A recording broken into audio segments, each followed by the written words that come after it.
So today, we're going to talk about something really interesting. That strange connection between our minds and our bodies.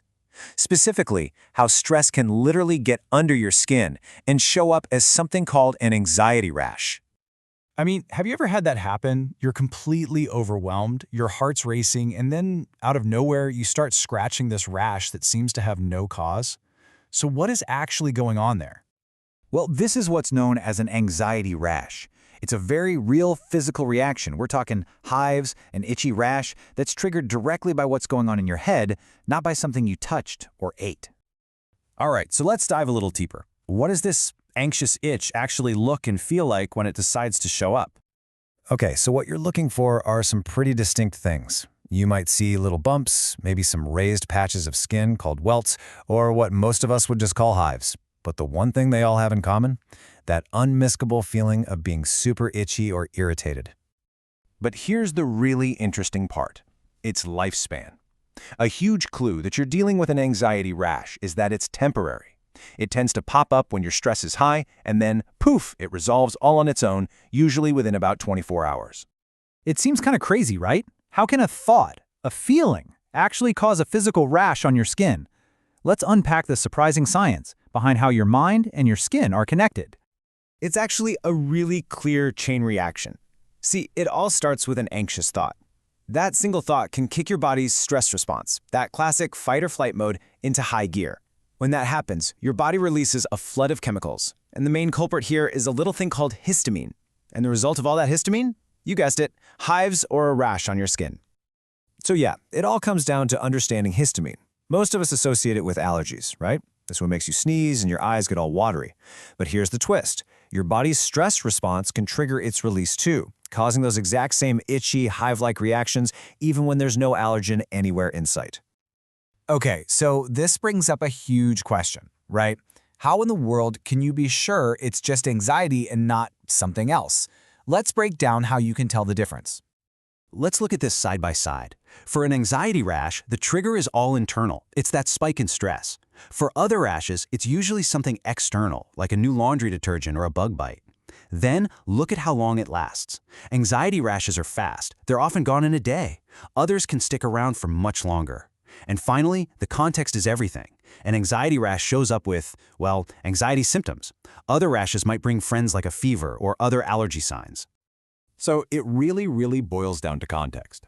If you can rule out any new foods or products and you notice this rash only seems to appear when you're feeling totally maxed out, that's a pretty big clue that anxiety is the trigger. Now for the part you've probably been waiting for, what can you actually do about it? The best way to handle this is with a two-pronged approach. You've got to tackle the immediate itch, but also the root cause. So for that instant relief, you're just focused on the symptom. A cold compress can feel amazing.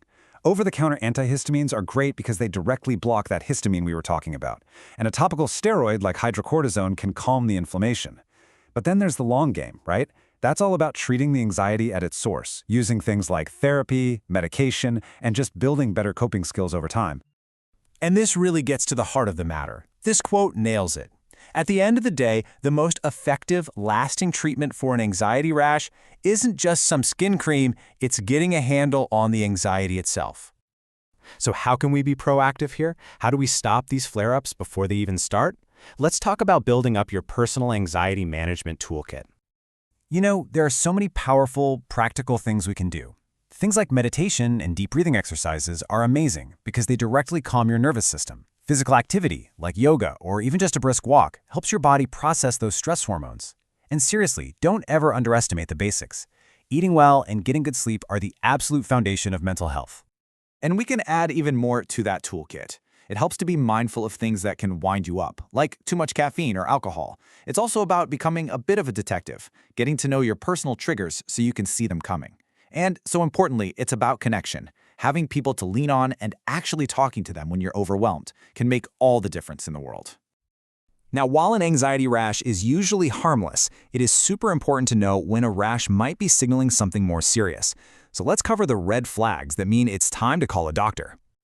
Okay, so as a general rule of thumb, you should probably make an appointment if the rash is getting worse, if it's not going away with simple treatments, or if the anxiety itself is just really getting in the way of you living your life. A doctor can help with both the skin side of things and a game plan for the anxiety. But listen, there are times when you need to seek help immediately. If a rash suddenly covers most of your body, or if you have a fever with it, that's a serious sign. If it appears out of nowhere and spreads like wildfire, that's another one.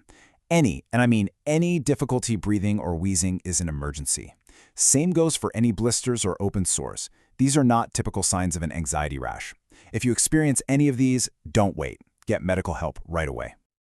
When you really think about it, an anxiety rash isn't just an itch. It's a message. It's a physical signal from your body that your stress levels have basically overflowed their container. It's a little tap on the shoulder to check in with yourself. So I'll leave you with this question to think about. Your body is always sending you signals. What is yours trying to tell you?